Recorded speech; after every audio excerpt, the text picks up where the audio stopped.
of the most powerful lessons that I ever learned. I had about 2 years of sobriety, and I was sitting at a meeting in Studio City, California. But prior to that, a couple hours earlier, I had been walking up and down Ventura Boulevard because I didn't have any money to eat with. I was sober, but jobs and money and, material things, they were taking a little bit of time to get back to me. And that doesn't happen for everybody. This is just my story I'm sharing with you. So after not being able to go into the phone booths that used to be there, right? They don't hang out with phone booths anymore on Ventura. But I couldn't find any quarters or dimes or whatever, or nothing on the sidewalk. So I hadn't had anything to eat.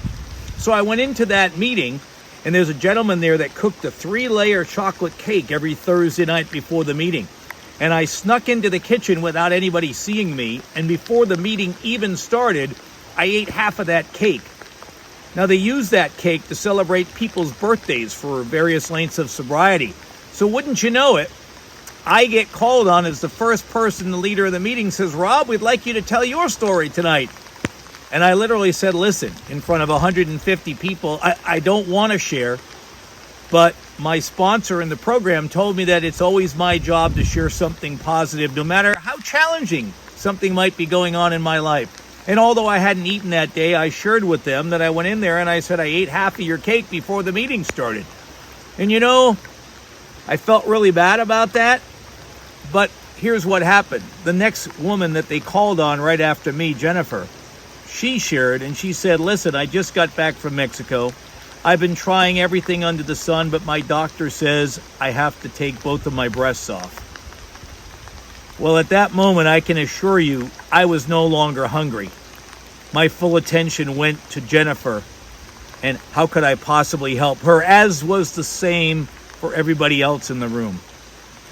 And the point is that I learned that no matter what I'm going through and what I think I can't overcome, some money, some food, material things, there was Jennifer, who went, one of the most courageous women I ever met.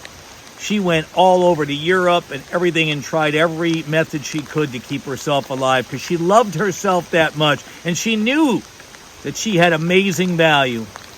Unfortunately, the good Lord called her home and she left us, but not without the most amazing of all fights. And you know something? She never drank or used the entire time, no matter how much pain her body was in, no matter how much emotional pain she was going through. So no matter how much trauma she was in, she fought the good fight, and she went out a hero. And I beg of you, no matter what you're going through, to play this back and remember Jennifer's story. And no matter what you're going through, it doesn't mean it doesn't matter.